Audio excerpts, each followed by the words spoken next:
अरे गंगाराम, तू बड़ा भोला है रे। तेरी यही बातें तो दिल छू जाती है। अरे ऐसा करने से वो लोग तेरी तरह बेघर और भूखे नहीं मरने वाले।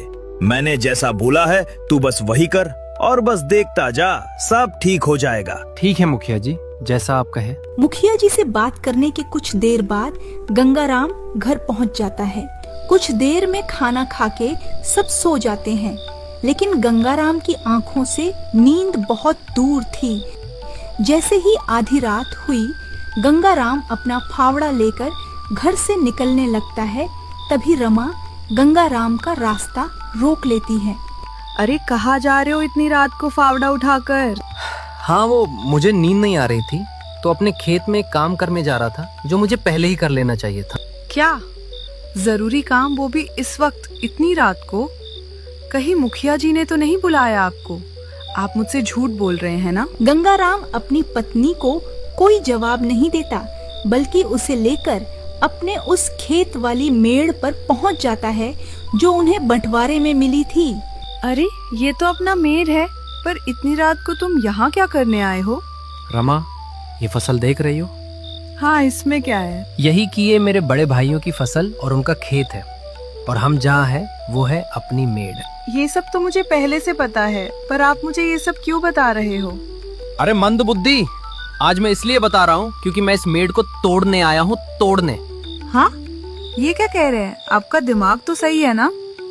अरे ऐसा करने से आपके भाइयों की पूरी फसल बर्बाद हो जाएगी। मेड़ तोड़ देंगे तो वो लोग खेती कैसे करेंगे, फिर खाएंगे क्या?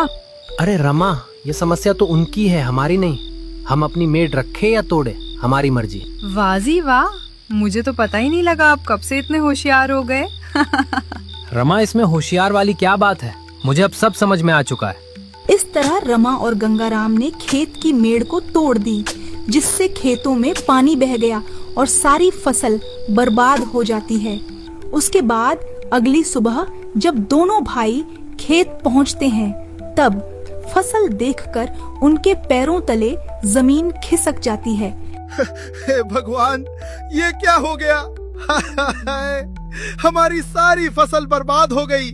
गांव में सबसे अच्छी फसल खरी थी, सब बर्बाद हो गया, सब बर्बाद हो गया। सोचा था इस साल अपने लिए सोने की चैन लूंगा, पर सपना ही रह गया। भैया, हम तो बर्बाद हो गए, लुट गए। पूरे गांव की सबसे अच्छी फसल अपनी ही थी इस बार। अब पता नहीं इसे किसकी बुरी नजर लगी है।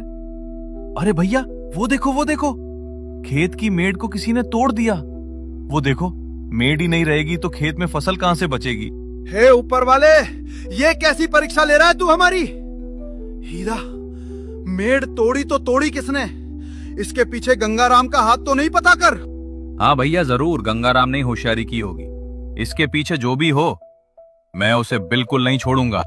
भेरू और हीरालाल फसल खराब होने के बाद अपने घर आ जाते हैं और सारी बात अपनी अपनी पत्नियों को बताते हैं।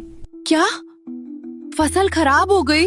अरे रे रे रे रे, मुझे तो यकीन है ये सब आपके भाई गंगाराम का ही कोई खेल है, वरना आज तक तो कभी मेड़ टूटी ही नहीं। हाँ दीदी, मुझे भी ऐसा ही लगता है। वो दिखने में ही भोला लगता है, लेकिन है नहीं।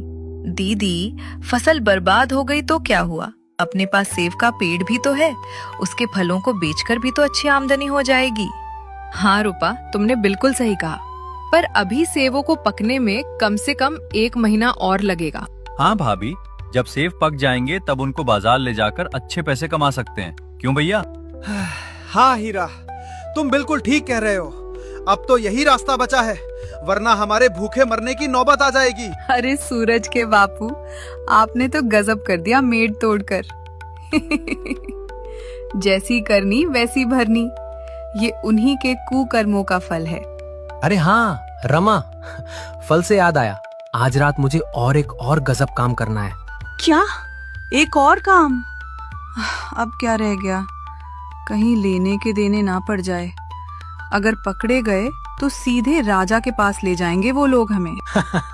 अरे तुम देखती जाओ, वो मेरा कुछ नहीं बिगाड़ सकते, मुझ पर विश्वास रखो। अब जैसे ही रात होती है, गंगाराम कुल्हाड़ी लेकर अपनी पत्नी के साथ सेब के पेड़ के पास पहुंच जाता है। अजी, क्या ये वही सेब का पेड़ है? हाँ रमा, यही तो बंटवारे वाला शेर का पेड़ है। एक डाल पर भीरू भैया और एक डाल पर हीरा भैया का अधिकार है। तो फिर हमारा हिस्सा कौन सा है?